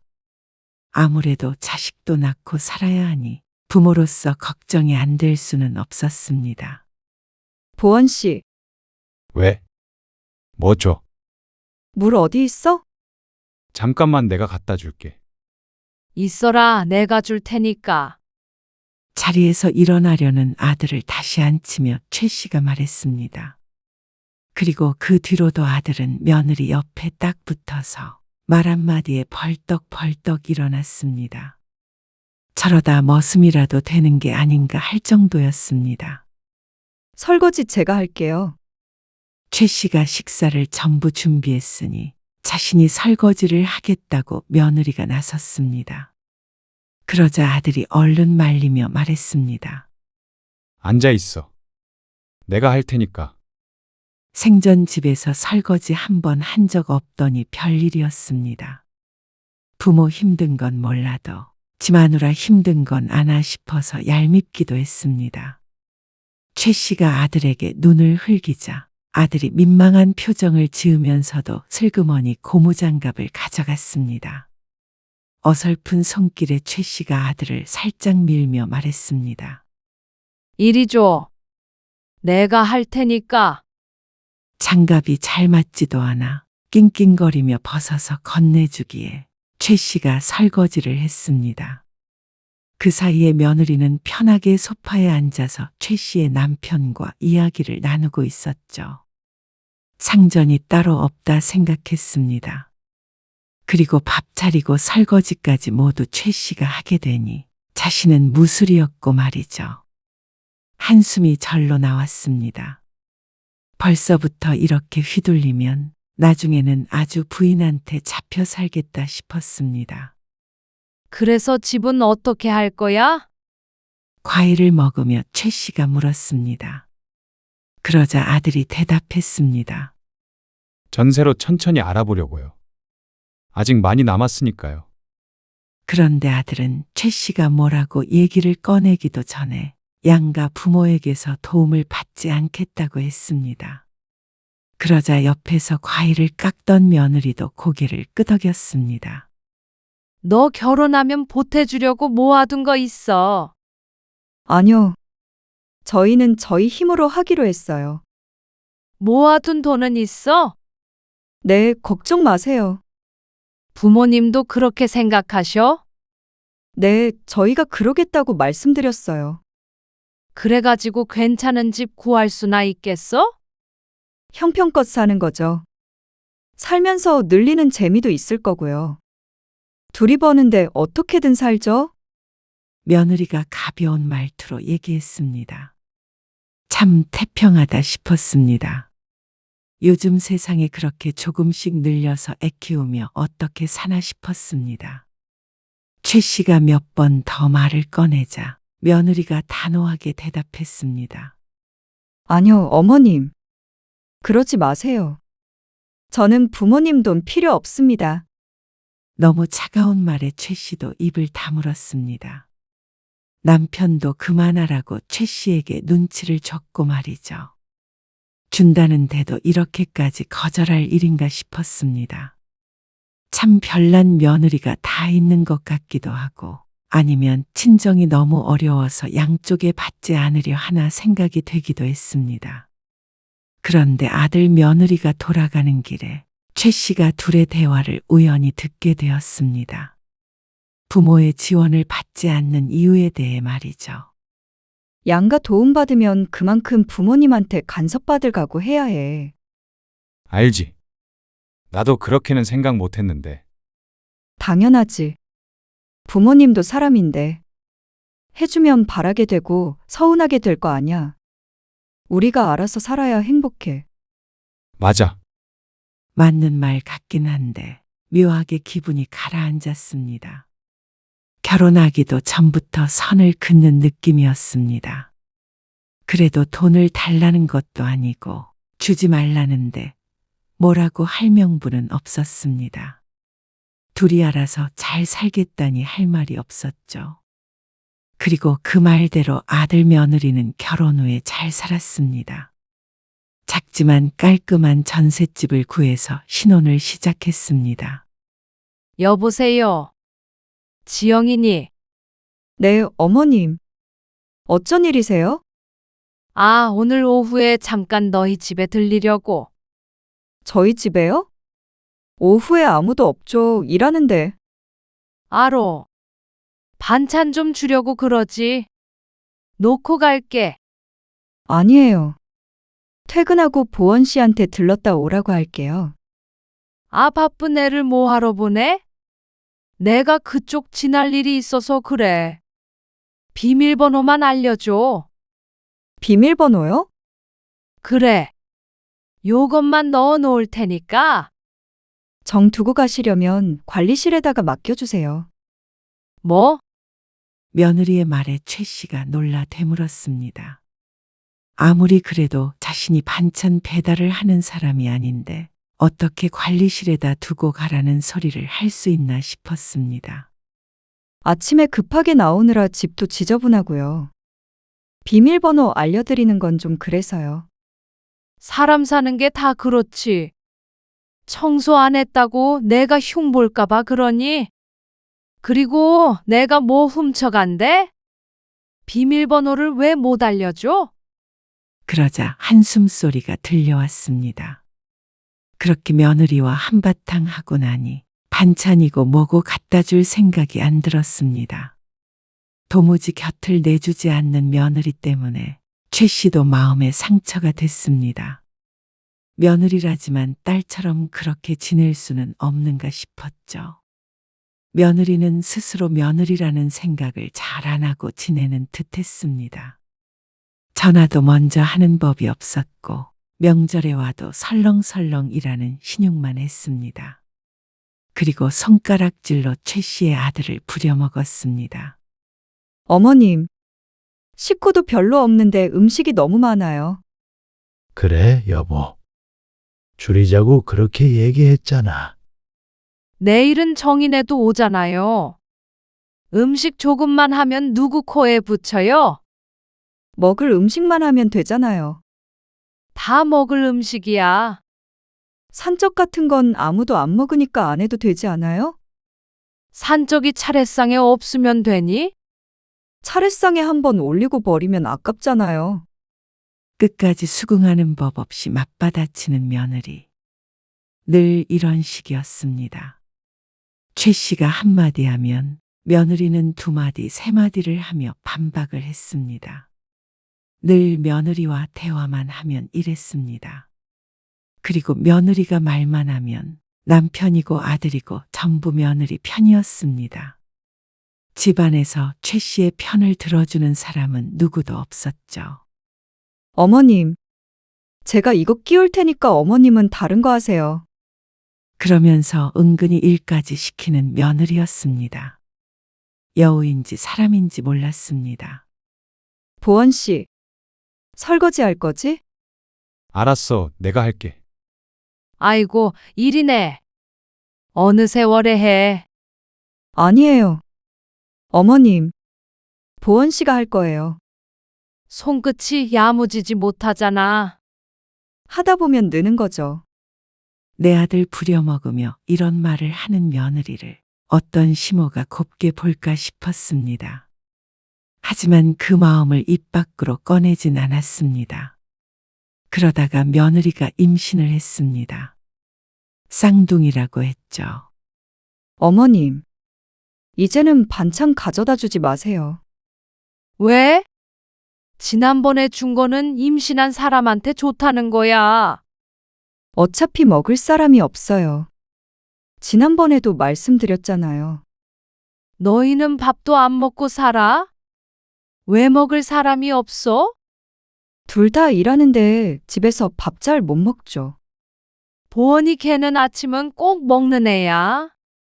저녁도 사 먹지 말고 집에서 먹으면 되잖냐? 보원 씨 아침에 속 안 좋다고 아무것도 못 먹어요. 너는 아무튼간 따박따박 됐다. 그러면 내가 준 건 다 버렸냐? 먹다가 남아서 버렸죠. 저 위에서 주시는 거면 그러지 마세요. 얘는 챙겨줘도 하지 말래? 참 희한했습니다. 맞벌이하는 아들 내외 음식하는 게 힘들까봐 매번 반찬을 줬는데 그걸 이제 하지 말라고 했습니다. 남들은 부모가 이런 거 저런 거 다 챙겨준다는데 최신에는 며느리가 차가워서 그마저도 싫은 모양이었습니다. 원하지도 않는데 주시는 거. 그것도 폭력이나 마찬가지예요. 그 말에 최 씨는 큰 충격을 받았습니다. 며느리는 꼴도 보기 싫어졌습니다. 그래서 한동안 연락을 하지 않았는데 이 못된 아들 내외는 자신들도 최 씨에게 전화 한 통 없었습니다. 며느리라고 하나 있는데 없는 것과 크게 다르지 않았습니다. 그렇게 최 씨는 한동안 아들네와 연락도 잘 안 하고 지냈습니다. 무슨 일이 있을 때나 가끔씩 살았는지 죽었는지 들었죠. 며느리가 아이를 낳았을 때도 안 가봤습니다. 반기지도 않는데 뭐하러 가나 싶었죠. 그런데 손주들까지 생겼는데 그렇게 아들네와 등진 채로 살 수가 없었습니다. 딸은 일찍 결혼했는데도 애를 낳지 않으니 쌍둥이가 유일한 손주였습니다. 게다가 친손주들이었기에 마냥 외면할 수가 없었습니다. 피가 끌리는 것이겠죠. 나다. 애기들 보러 이번 주말에 가마. 네. 주말에 오세요, 그럼. 최 씨의 전화에 며느리도 아무렇지도 않게 대답했습니다. 그렇게 최 씨는 혼자 싸우고 혼자 풀었습니다. 며느리가 풀어주질 않으니 늘 먼저 다가갈 수밖에 없었습니다. 그렇게 아들네 방문해서 손주들을 보니 며느리에게 서운했던 감정도 눈 녹듯 사라지는 듯 했습니다. 아이고, 눈, 코가 우리 보원이랑 똑같이 생겼네. 눈은 저 닮았죠. 보원 씨는 눈은 작잖아요. 작기는? 저 정도면 큰 편이지. 다들 저 닮았다고 하던데요. 아무튼 한마디를 안 지는 며느리였습니다. 그래도 손주들을 보니 좋았습니다. 그래서 최 씨는 아들네에 자주 왕래하게 되었습니다. 삶에 활력이 생기는 기분이었습니다. 또 가? 애들 불편하게 왜 가? 뭐가 불편해요? 내가 애들도 봐주고 하는데. 봐주긴 뭘 봐줘? 일만 늘리지. 꼭 나를 못 잡아먹어서 안달이지. 그런데 어느 날이었습니다. 아들네 집에서 쉬고 있는데 며느리가 조심스레 물었습니다. 어머님, 저 복직을 곧 해야 하는데요. 그래? 혹시 그러면 한 3개월만 애들 좀 봐주실 수 있으세요? 뭐? 애들을? 네, 올해는 말고요. 저 복직해서 재택근무도 같이 하면 하루에 4시간씩만 좀 부탁드리고 싶은데. 아유, 내가 애들을 어떻게 보니? 안 될까요? 말이 되는 소리를 해라. 늙은이한테 바라는 것도 많다 너는. 안사돈 보고 오라 그래. 차 타고 3시간 걸리는데 어떻게 부탁드려요? 허기야. 그렇다고 여기 들어와 살 수도 없고. 너희 애들이니까 너희가 알아서 잘 키워봐. 그런 것도 자꾸 맡기다 버릇하면 애들 못 키워. 그 말에 며느리는 입술을 꼭 깨물었습니다. 회사를 몇 달 더 있다가 가면 되잖아. 하지만 회사에서 빨리 복직하길 원한다고 했습니다. 뭐 그런 회사가 다 있냐? 아무튼간 애는 못 봐줘. 누구 골병 날 일 있니? 며느리의 부탁이 얄미웠습니다. 자긴 며느리 도리하기 싫고 시부모만 보모 노릇을 하라는 것인 듯 했습니다. 그래서 당연하듯 거절을 했죠. 네, 알겠어요. 서운하게 생각하지 말어라. 그 뒤로 며느리와는 또 대면대면하게 지냈습니다. 전화하면 애기들 때문에 바쁘다 그러고 가겠다고 그러면 다음에 오시라고 했습니다. 애를 안 봐준다고 복수라도 하나 싶었습니다. 손주를 당연히 봐줘야 한다고 생각하는 며느리가 괘씸했습니다. 그리고 얼마 안 있어서 쌍둥이를 어린이집에 보냈다는 사실에 놀랐습니다. 아직 돌밖에 안 된 어린애들을 벌써부터 보내나 싶었습니다. 이유식도 다 사 먹인다며? 애를 왜 그렇게 키우니? 몸도 안 좋고 집에서 일하느라 바빠서요. 며느리는 복직을 했다는데 몇 달간은 재택근무를 한다고 했습니다. 곧 회사에 나가야 하는데 그때를 위해서 미리 어린이집에 아이들을 맡겼다고 했죠. 그러다가 며느리가 회사에 나가게 되자 반대로 아들이 육아휴직을 했다고 들었습니다. 이게 무슨 황당한 일인가 싶었습니다. 육아휴직? 남자가 무슨 육아휴직이야? 요즘에 육아는 같이 하는 거잖아요. 저희 회사도 다 돼요. 언제까지? 1년 휴직해요. 뭐? 그렇게 오래? 이게 무슨 요지경이냐? 남자가 애 보고 여자가 나가서 일을 해. 객관적으로 봐도 아들의 직장이 더 좋았습니다. 그런데 왜 반대로 하는지 이해가 안 됐습니다. 지영이네 회사는 오래 휴직 못해요. 분위기가. 그래서 어쩔 수 없었어요. 손주들 봐주기를 거절한 건 최 씨였지만 이런 걸 바란 건 아니었습니다. 며느리도 참 왜 그러는지 몰랐습니다. 애들을 엄마가 키워야지 남편 손에 맡길 생각을 어떻게 하는지 몰랐죠. 차라리 내가 봐줄게. 그제서야 며느리에게 애들을 봐주겠다고 하자 며느리는 단칼에 거절했습니다. 이미 저는 복직했고 보원 씨는 휴직했어요. 안 봐주셔도 돼요. 그래도 애를 어떻게 보니? 자기 새끼인데 왜 못 봐요? 봐준다고 해도 싫다고 하니 어느 장단에 맞춰야 할지 몰랐습니다. 아들도 최 씨의 도움은 이제 필요 없다고 하는데 은근히 섭섭하기도 했죠. 보원이도 이참에 일도 쉬고 좋지. 애들이랑 시간도 보내고. 남편은 대수롭지 않게 생각했습니다. 그런데 가만 생각해보면 그게 크게 틀린 말도 아니었습니다. 늘 바쁘게 일하던 아들이 쉬엄쉬엄 집에 있는 것도 나쁘지 않다고 생각했습니다. 며느리가 아니라 아들이 집에 있으니 오히려 놀러 가기도 편하겠다 싶었습니다.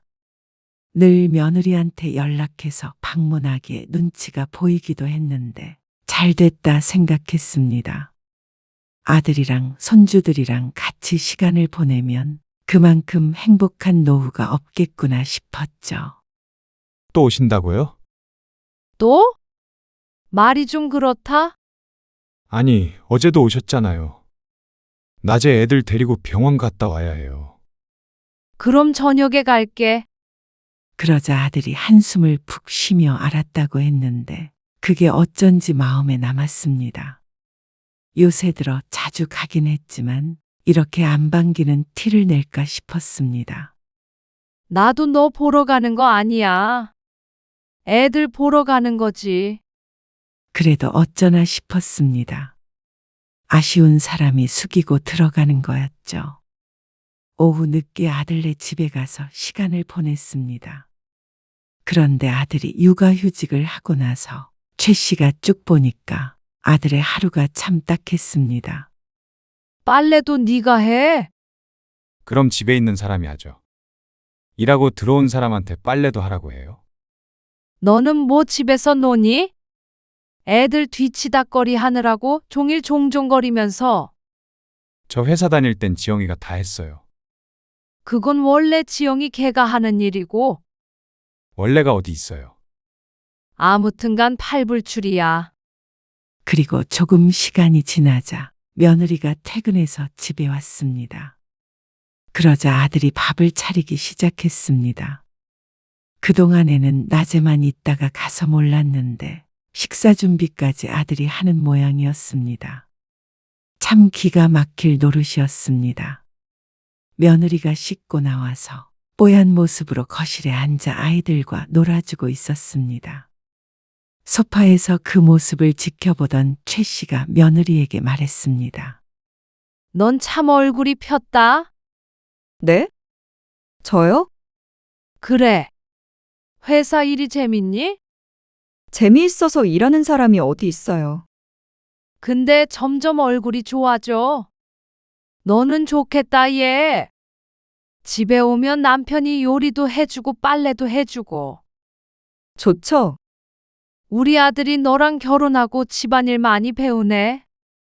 며느리 보고 찔리라고 한 소리였는데 며느리는 태연하게 맞받아쳤습니다.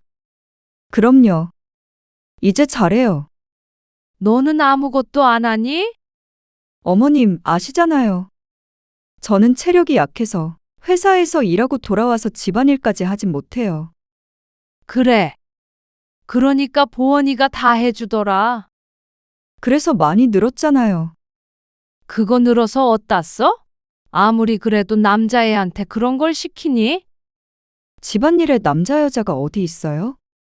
요즘엔 남자가 그런 것도 다 할 줄 알아야죠.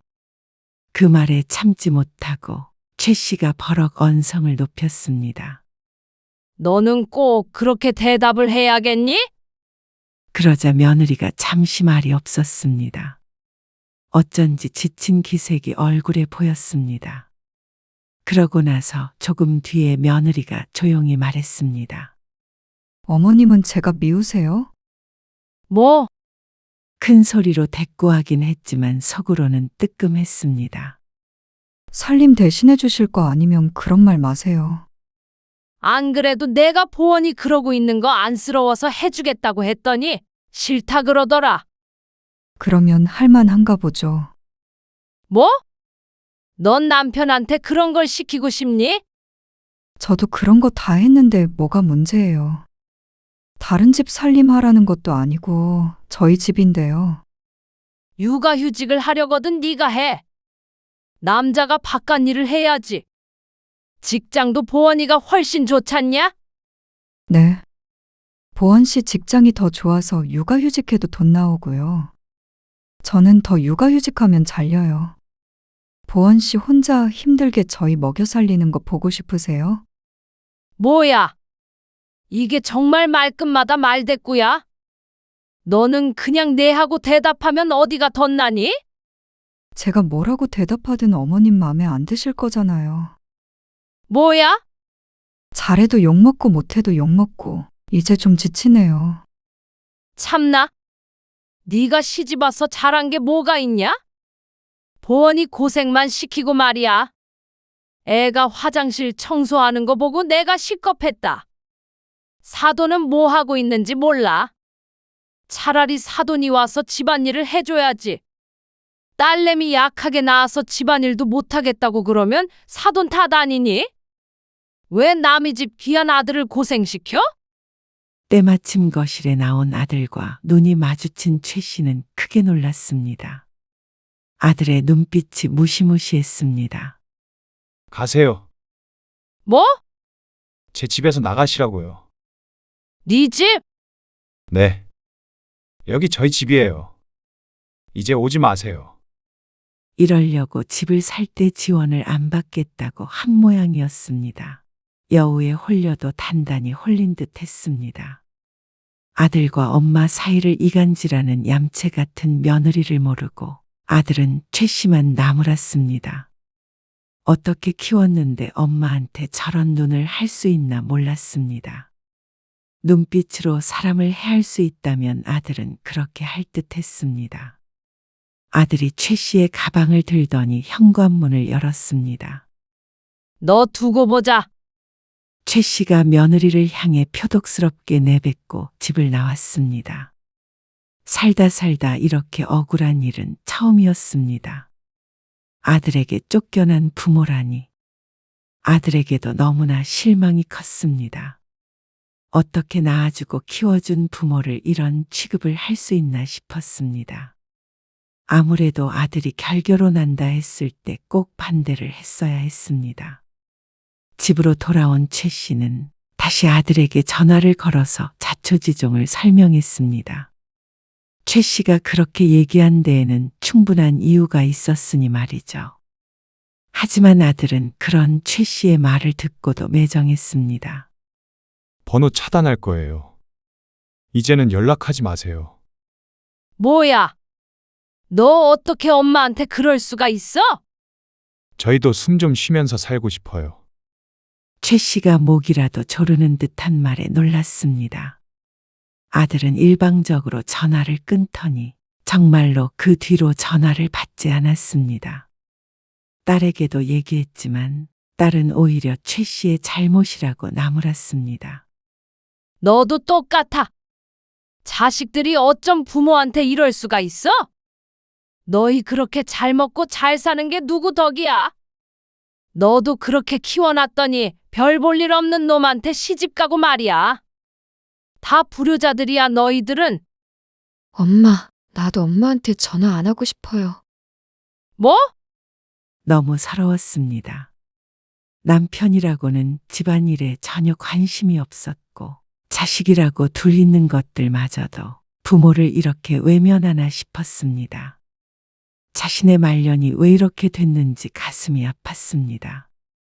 아무래도 둘 다 결혼을 잘못시킨 것 같았습니다.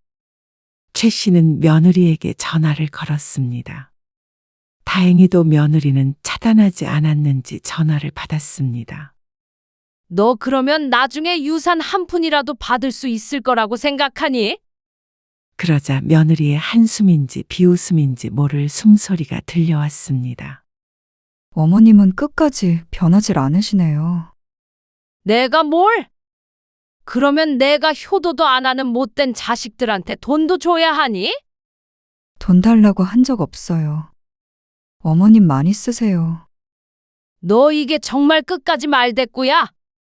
이제 말대꾸 할 일 없어요. 건강하세요. 며느리는 전화를 끊었고 아들처럼 최 씨의 전화를 차단했습니다. 아들 며느리 딸에게까지 버림을 받은 기분이었습니다. 자신이 뭘 잘못했길래 자식들이 다 등을 돌리나 싶었습니다. 최 씨는 자식들을 위해서 희생한 기억밖에 없는데 말이죠. 잘못 키워도 단단히 잘못 키운 듯 했습니다. 자식들 좀 그만 볶고 당신도 당신 인생 살아. 당신은 내 맘 헤아릴 생각도 없죠? 당신이나 제발 좀 다른 사람 마음 헤아려 봐. 남편마저도 최 씨의 편이 아니었습니다. 그 뒤로는 남편조차도 집에서 최 씨를 투명인간 취급했습니다. 부부가 아니게 되었죠. 최 씨는 그렇게 가족들에게 버림받았습니다. 아무리 전화해도 받는 사람이 없었습니다. 남편과는 가끔 통화를 하는 것 같은데 말이죠.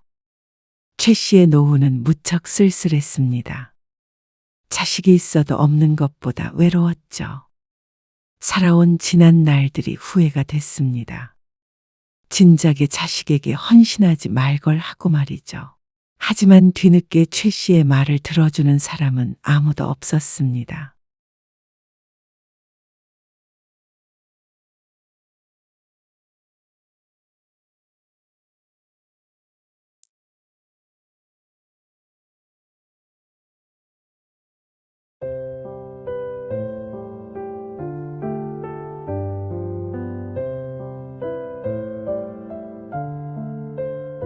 정말 예민하다, 엄마. 민혁 씨한테 어떻게 말을 해? 엄마 아빠가 자기랑 같이 밥 먹는 게 싫어서 명절에 오지 말라 그랬다고 해. 그렇게 말하려면 그렇게 해. 김서방 어디 가서 그러면 욕먹어. 그러니까 충격요법이라도 써야지. 그렇게 어떻게 말해? 말 안 하고 그냥 살아도 그건 너 자유고.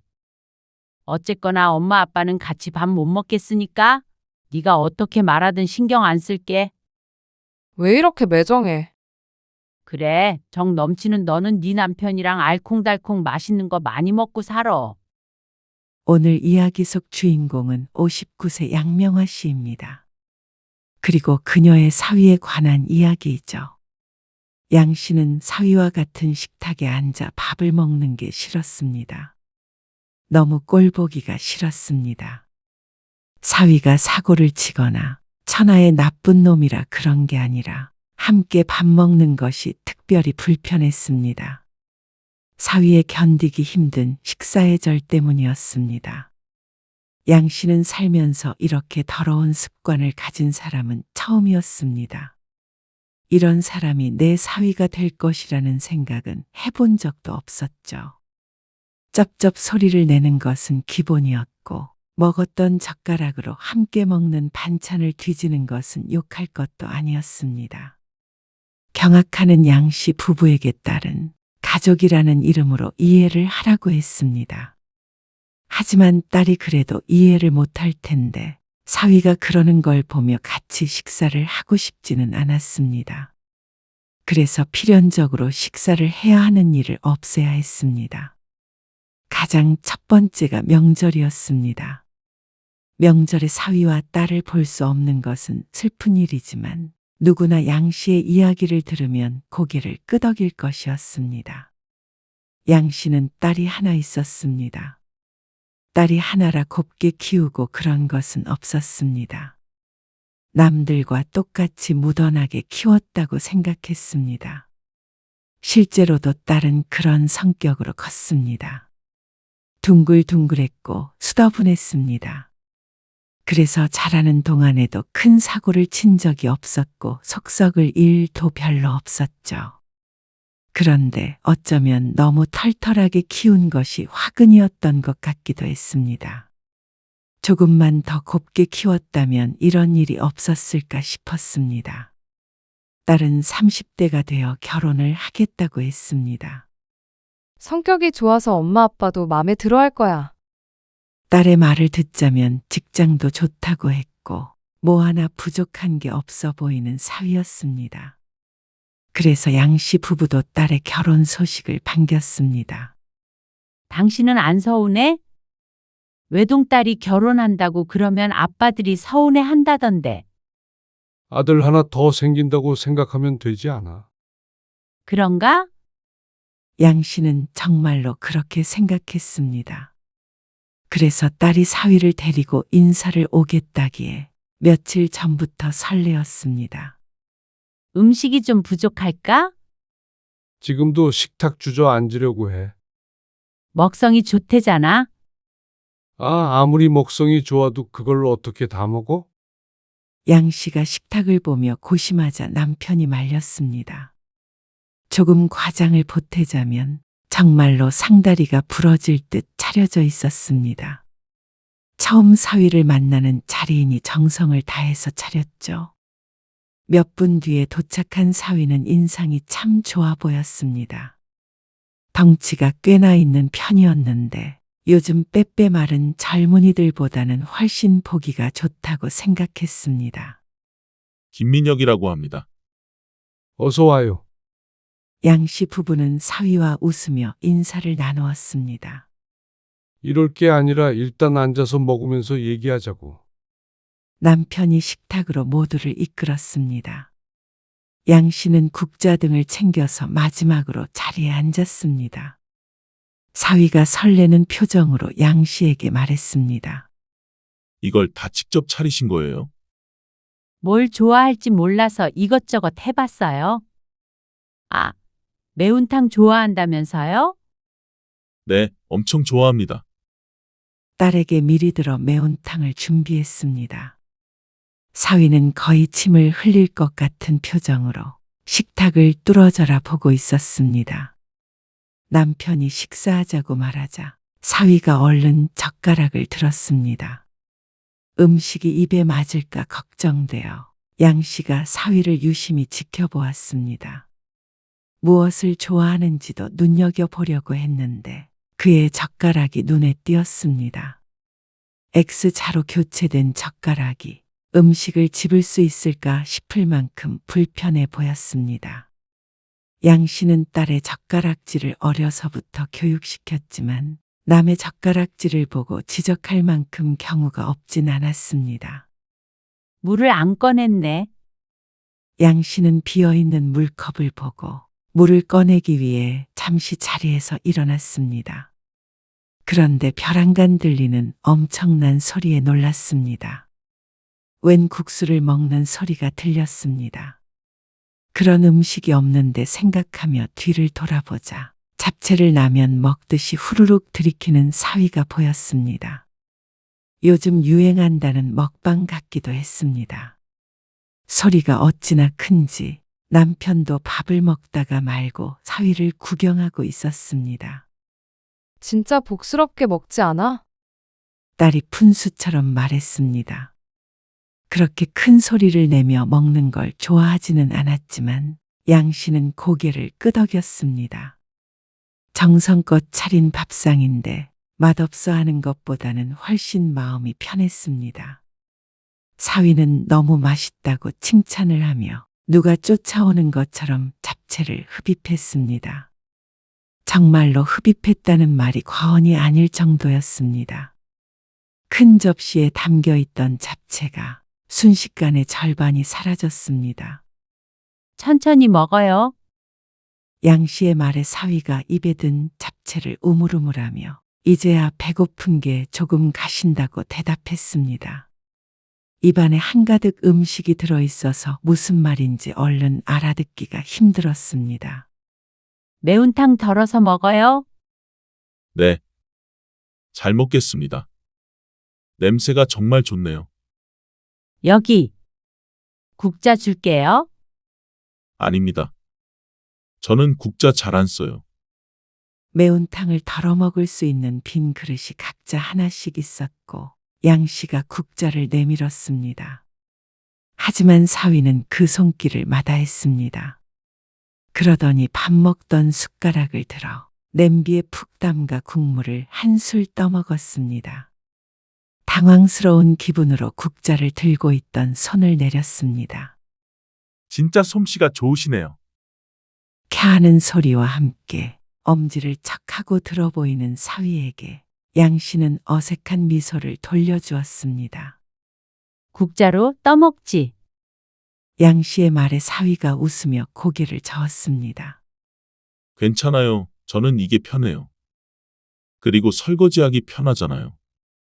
그러면서 국물을 두세 번 더 떠먹었습니다. 제가 이렇게 가정적입니다. 그러면서 호탕하게 웃는 사위의 얼굴에다가 대고 아무 말도 할 수 없었습니다. 딸은 웃었고 남편의 표정은 양 씨와 비슷했습니다. 자꾸만 쪽쪽 빨아댄 숟가락을 냄비에다가 푹 담갔다 뺐다 하는데 비위가 상할 것 같았습니다. 남편도 매운탕이라면 자다가도 일어나서 먹는 사람인데 손을 대지 못했습니다. 사위는 그런 것에는 아랑곳하지 않고 매운탕을 독식하고 있었습니다. 제가 젓가락질을 잘못해서. 그러면서 매운탕 안에 있는 생선 살을 냄비 안에서 바르기 시작했습니다. 정말로 젓가락질에는 서툴러서 생선살이 깔끔하게 분리되지 않았고 매운탕은 분해된 살점들로 지저분해 보였습니다. 그런데도 매운탕을 좋아하는 건 사실이었는지 젓가락이 쉴 새 없이 냄비를 오갔습니다. 진짜 잘 먹지? 그러네. 딸은 양 씨의 심정이 어떤지는 모르고 양 씨에게 말했습니다. 아들을 보는 어머니 같은 미소를 지으면서 말이죠. 그 후로 남편은 매운탕에 손을 대지 않았습니다. 그리고 그건 양 씨도 마찬가지였습니다. 사위는 매운탕 냄비를 개인 그릇처럼 사용하고 있었습니다. 양 씨가 유별난가했지만 아무리 생각해 보아도 이건 기본 상식이 아닌가 싶었습니다. 괜히 덜어먹는 그릇을 준 게 아닌데 말이죠. 초면에 냄비에 같이 숟가락, 젓가락을 담그기에는 양 씨의 비위가 그렇게 강하지가 않았습니다. 그리고 그게 끝이 아니었습니다. 사위는 젓가락을 사용하는 게 불편한지 대부분 반찬을 숟가락으로 떠먹었습니다. 감자볶음 같은 밑반찬은 숟가락으로 퍼올리려고 하니 자꾸만 미끄러지자 맨손을 이용해서 숟가락 위로 올려놓았습니다. 양 씨는 경악스러운 마음을 애써 숨겨야 했습니다. 그렇게 반찬을 집어먹고 또다시 숟가락을 쪽빠는데 양 씨는 먹던 숟가락을 내려놓았습니다. 사위는 그 숟가락으로 흐트러진 반찬들을 접시 안쪽으로 수시로 모았습니다. 그게 버릇인 것 같았죠. 나름 깔끔해 보이려고 한 행동인 듯한데 참 식사의 절이 뭐 이러나 싶었습니다. 그렇게 사위의 숟가락이 지나간 반찬에는 도저히 젓가락이 가지가 않았습니다. 게다가 먹은 것도 없이 속이 더부룩해졌습니다. 남편도 같은 마음이었는지 자꾸 물만 들이켰습니다. 양 씨는 그동안 살면서 자신이 그렇게 까다로운 스타일은 아니라고 생각했습니다. 다른 사람들과 식사할 때도 별 문제가 없었습니다. 그런데 유독 지저분하게 먹는 사위를 보니 식사가 힘들었습니다. 나중에 같이 식사를 하게 된다면 꼭 각자 그릇에 담아줘야겠다고 생각했습니다. 머릿속이 복잡했습니다. 하지만 결혼은 순탄하게 진행이 되었습니다. 그리고 이듬해 봄에 딸은 식을 올렸죠.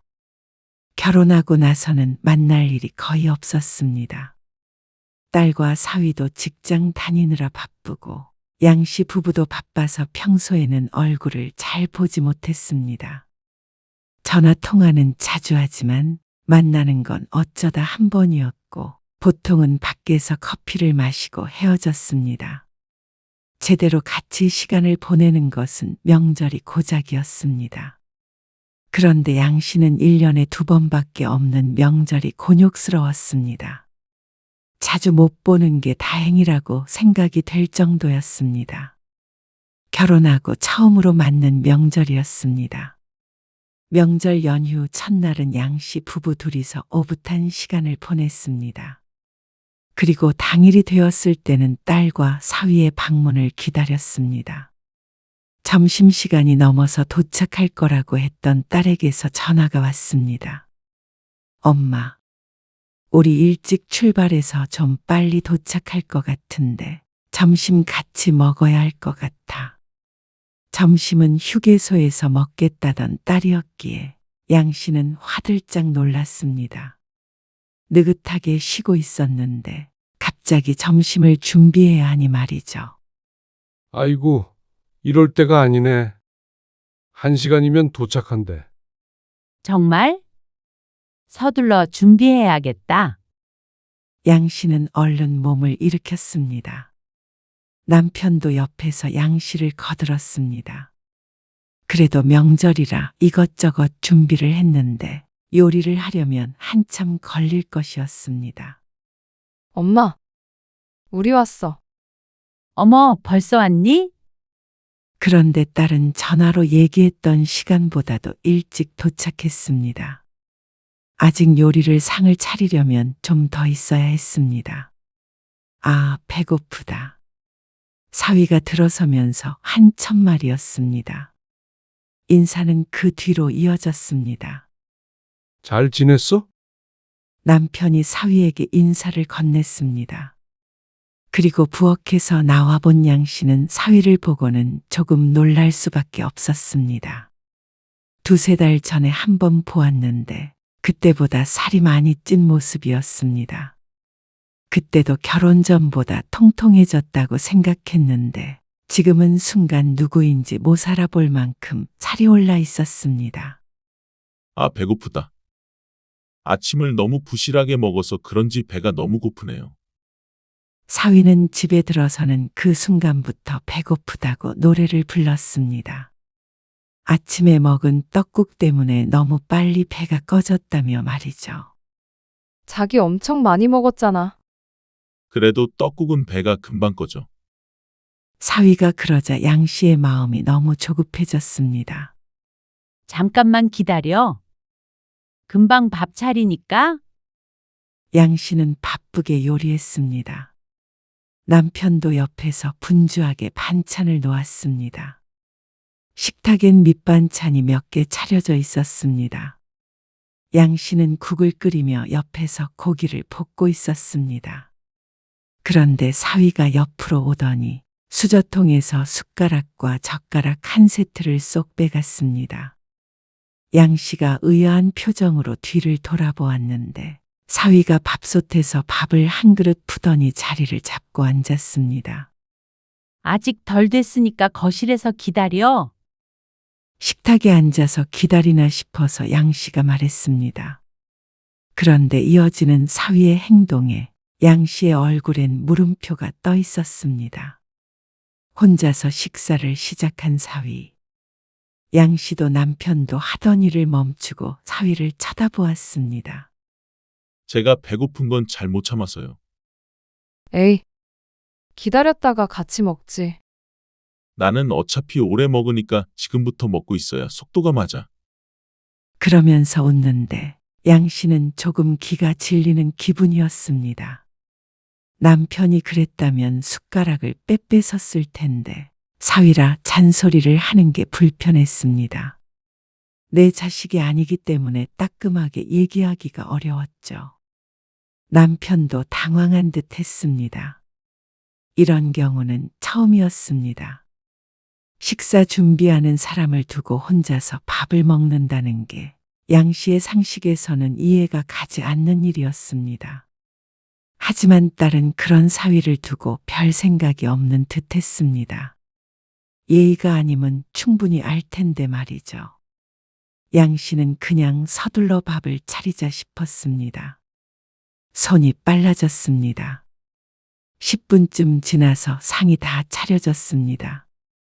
찌개가 아닌 국이라 각자 앞에 하나씩 있었고 생선을 구운 것도 하나씩 덜어서 따로 줬습니다. 그런데 모든 반찬을 각자 줄 수는 없었습니다.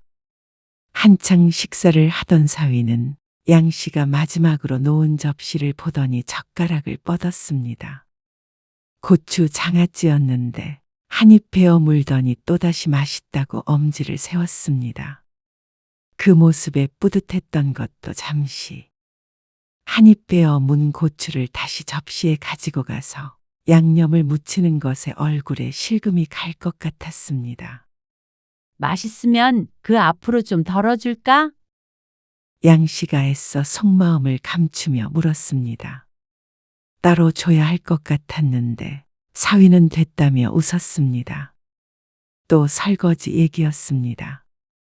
사위와 식사를 할 때마다 충격을 받는 듯했습니다. 별거 아니라고 생각할 수 있겠지만 양 씨도 스스로가 이렇게 비위가 약한 사람인지 처음 알았습니다. 그래도 가족이다 생각하자 싶었습니다. 그러면 더럽다고 핀잔하긴 해도 아예 안 먹지는 않을 테니 말이죠. 그런데 사위는 거기에서 그치지 않았습니다. 다 먹은 고추장아찌 꼭지를 자신의 앞에 두는 게 아니라 반찬이 담긴 접시 끝에 걸쳐 놓았습니다. 이게 무슨 일인가 싶었습니다. 꼭지가 깨끗하게 떼진 것도 아니었고 고추에 이 자국이 그대로 있는 상태였습니다. 양 씨가 조심스럽게 꼭지를 집어다가 식탁에 두었습니다. 혹시나 실수였나 싶었지만 그 다음도 또 그 다음도 똑같은 행동을 했습니다. 그러면 다른 사람들은 그 반찬을 어떻게 집어먹으라는 것인지 몰랐죠. 그쯤 되자 사돈 내에서 어떻게 가르쳤나 하는 생각이 들 수밖에 없었습니다. 너무나도 당연하다는 듯한 행동을 보면 어려서부터 그렇게 해왔던 것 같았습니다. 장모님은 왜 고기를 안 드세요? 먹고 있어. 사위의 말에 양 씨가 고기 볶음을 집어서 입에 넣었습니다. 그런데 사위가 고개를 저으며 대꾸했습니다. 그 고기 말고요. 국에 있는 고기요. 소고기잖아요. 아, 보라 엄마는 물에 빠진 고기는 잘 안 먹어. 정말요? 맛있는데. 잘 안 먹게 되네. 앞에 놓인 소고기 묵국을 양 씨가 숟가락으로 휘저으며 말했습니다. 소고기를 피해서 뜬다고 떴는데 몇 점 들어 있었죠. 그러자 사위가 아깝다며 숟가락을 입에 문 채로 말했습니다. 그리고 말릴 새도 없었습니다. 그럼 고기는 제가 먹을게요. 저는 좋아해요. 그러더니 입에 있던 숟가락으로 양 씨의 국그릇에 있던 소고기를 건졌습니다. 두세 점을 건지기 위해서 이리저리 숟가락이 국 속을 왔다 갔다 했습니다. 입맛이 뚝 떨어졌습니다. 남편은 눈을 질끈 감았죠. 나름 친근함의 표현인 것 같기는 했지만 너무 놀랐습니다. 양 씨는 다시는 국에 숟가락을 넣지 않았습니다. 양 씨는 일찍 젓가락을 놓았습니다. 그러자 폭격이라도 맞은 듯한 식탁이 눈에 들어왔습니다. 이 반찬의 양념이 저 반찬에 묻어 있었고 저 반찬이 또 이 반찬 안에 들어가 있었습니다. 숟가락으로 맛있게 반찬을 퍼먹는 사위는 아무것도 모른 채로 열심히 식사 중이었습니다. 정점은 식사가 거의 끝나갈 때쯤이었습니다. 물을 마시고 보글보글 소리를 내며 입안을 가글하더니 꿀꺽 하는 소리에는 속이 미식거렸습니다. 그리고 젓가락으로 이를 쑤시려고 이리저리 노력하는 모습을 보고는 양 씨는 자리에서 일어서 버렸습니다. 그만 먹어야겠다. 그러자 남편도 슬그머니 양 씨를 따라서 일어났죠. 식사를 마친 뒤에 딸과 사위는 좀 쉬겠다며 방으로 들어갔습니다. 체한 것 같아.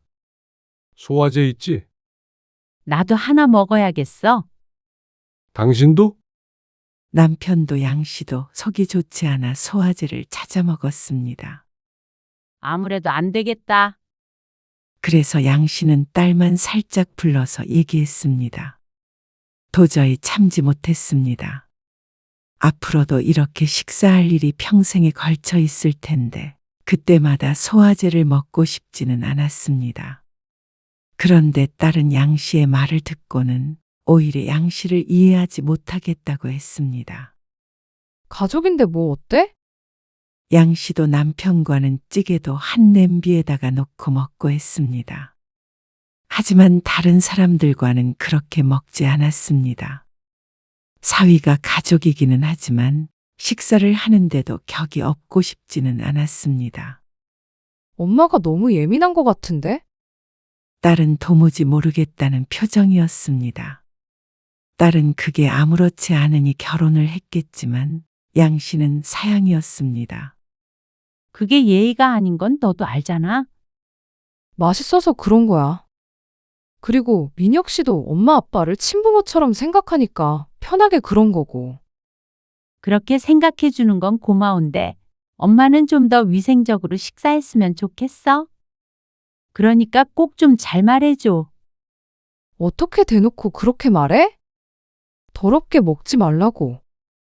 네가 잘 둘러대야지. 엄마가 말하면 되잖아. 내가 어떻게 하니? 양 씨는 잠시 딸과 실랑이를 벌였습니다. 딸은 결국 알겠다고 돌아섰지만 표정은 좋아 보이지 않았습니다. 양 씨가 사위를 가족으로 생각을 안 하는 것 같다며 서운해하기까지 했습니다. 하지만 양 씨 부부는 아무리 가족이라도 지켜야 할 예의가 있다고 생각했습니다. 그런데 양 씨의 당부는 지켜지지 않은 듯 보였습니다. 그 뒤로도 몇 번 더 함께 식사할 일이 있었는데 사위는 전혀 달라지지 않았습니다. 그래서 딸에게 또 언지를 하자 딸이 이번에도 섭섭해했습니다. 그냥 같이 먹으면 되잖아. 너는 남의 침 먹을 수 있어? 양 씨는 자신이 말하고도 괜스레 속이 안 좋아지는 것 같아서 얼굴이 하얗게 질렸습니다. 그 뒤로는 의도적으로 사위와의 식사 자리를 피하게 되었습니다. 일이 바빠서 못 보겠다. 아, 장모님 생신이라고 보라가 특별히 알아본 식당이에요. 아니야.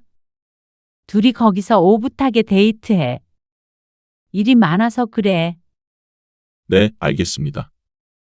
그리고 딸은 임신을 했습니다. 몸이 약한 탓에 조심한다고 임신 기간에는 거의 보질 않았습니다. 명절에는 몸이 안 좋아 오지 못했고 말이죠. 딸이 출산하고 집에서 몸조리를 하고 있는데 양 씨 부부를 초대했습니다. 아이를 보러 오라고 했습니다. 양 씨 부부는 설레는 마음을 하고 딸 집을 방문했습니다. 그런데 사돈도 하루 일찍 왔다며 인사를 해왔습니다. 아이를 가운데 두고 양가 부모가 감탄을 했습니다.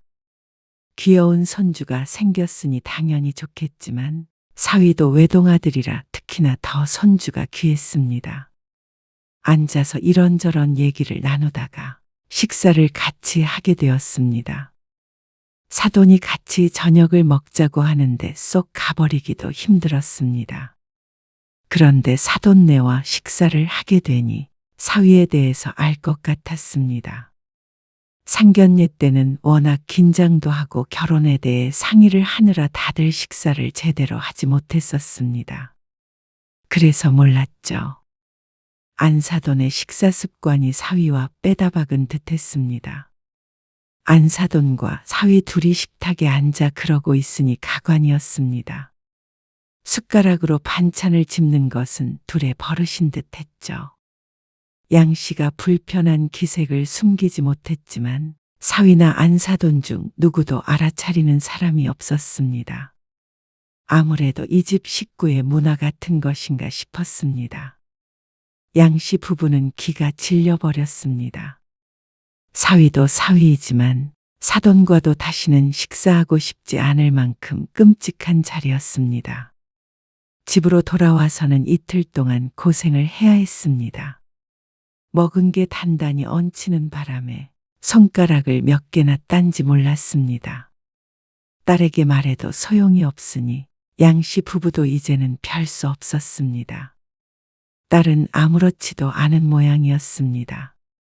그리고 부부끼리 괜찮다는데 장인 장모가 사위의 식사 예절에 대해 이러쿵 저러쿵 딴지를 거는 것도 지나친 간섭처럼 느껴질 것이었습니다.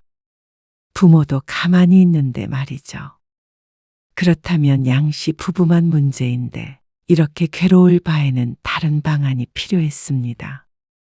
그리고 양 씨 부부가 생각해낸 것은 애초에 괴로운 일은 만들지 말자는 것이었습니다. 앞으로 명절에는 우리 집에 안 와도 돼. 그게 무슨 말이야? 무슨 말이긴? 명절에는 너희끼리 여행을 가? 왜? 요즘엔 다들 그렇게 한다며. 딸은 좋아하지 않았습니다. 나는 그래도 친정에 가고 싶지. 어차피 시집에는 가야 하는 건데 여행도 못 갈 거고. 엄마 아빠가 이제 여행이나 다니려고 그래? 명절에. 그래? 왜 굳이 명절에 여행을 가? 그래도 하나밖에 없는 자식인데? 명절에라도 시간 많이 보내야 하는 거 아니야? 명절에 오지 말란 소리에 딸이 서운해했습니다. 만나더라도 그러면 카페에서 보자. 그러자 딸도 의아함을 느낀 듯 했습니다. 음식하는 거 힘들어서 그래? 딸이 하도 캐묻자 양 씨도 솔직하게 얘기했습니다. 전에도 얘기했잖아. 같이 밥 먹는 게 힘들다고. 아, 민혁 씨 때문에? 그래? 아무리 그래도. 그래서 명절에도 오지 말라고 해? 그 정도로 괴롭다니까? 아니, 뭐 그런 거 가지고 그래. 엄마는 내가 먹던 거 못 먹어. 너랑 사위는 다르고. 설령 네가 먹던 거라도 엄마가 왜 먹어야 해? 너무 차가운 거 아니야? 식사는 못하니까 너희끼리 시간을 보내든지 아니면 카페에서 차를 한 잔 마시든지 하자. 아니, 너무하네. 너무한 건 너야. 너도 똑같아? 너는 그래도 그런 예절을 아는 줄 알았더니 너도 모르는 것 같아. 어떻게 남편이 그러는데 고쳐줄 생각을 안 해? 딸에게 누누이 얘기했지만 사위는 여전히 고칠 생각도 없어 보였습니다. 말은 해봤어? 돌려서 말하긴 했는데. 원래 그게 습관인데 어떻게 금방 고쳐? 몰라. 고쳐지면 그때 얘기해. 그러면 같이 밥 먹는 거는 다시 생각해 볼 테니까. 엄마는 손주도 안 보고 싶어? 손주 보고 싶으면 손주만 보면 되지. 밥은 같이 못 먹겠다. 정말 예민하다, 엄마. 그렇게 생각한다고 해도 어쩔 수 없었습니다. 사위가 밥 먹는 걸 보기가 괴로우면 그런 자리를 안 만들면 됐습니다. 밥 먹을 때 빼고는 문제가 없는 사위였으니 말이죠. 민혁 씨한테 어떻게 말을 해? 엄마 아빠가 자기랑 같이 밥 먹는 게 싫어서 명절에 오지 말라 그랬다고 해. 그렇게 말하려면 그렇게 해. 어디 가서 그렇게 하면 욕 먹어. 그러니까 충격요법이라도 써야지. 그렇게 어떻게 말해? 말 안 하고 그냥 살아도 그건 너 자유고. 어쨌거나 엄마 아빠는 같이 밥 못 먹겠으니까 네가 어떻게 말하든 신경 안 쓸게. 왜 이렇게 매정해? 정 넘치는 너는 네 남편이랑 알콩달콩 맛있는 거 많이 먹고 살아. 딸은 계속해서 투덜댔지만 양 씨도 어쩔 수가 없었습니다. 딸이나 사위가 바뀌지 않는다면 양 씨 부부가 멀어질 수밖에 없었죠. 장모님, 여행을 가신다고요? 아, 그래? 둘이 여행 가려고? 네, 잘 다녀오세요. 다음 명절에 뵐게요. 아, 김서방. 앞으로 명절마다 여행 가기로 했으니까 김서방도 보라랑 같이 시간 보내. 정말요? 그래? 네, 뭐. 알겠습니다. 딸은 사위에게 솔직하게 얘기하지 않은 듯 했습니다. 그것도 딸의 선택이기에 양 씨는 왈가왈부하지 않기로 했습니다. 다만 앞으로 사위와의 식사는 없을 뿐이겠죠. 그런 양 씨 부부를 딸은 차갑다고 했지만 또다시 그런 괴로운 식사는 하고 싶지 않았습니다. 언젠가 사위가 바뀔 수는 있겠지만 적어도 그때까지는 명절이고 언제고 사위와 함께 밥을 먹는 일을 없을 것이었습니다.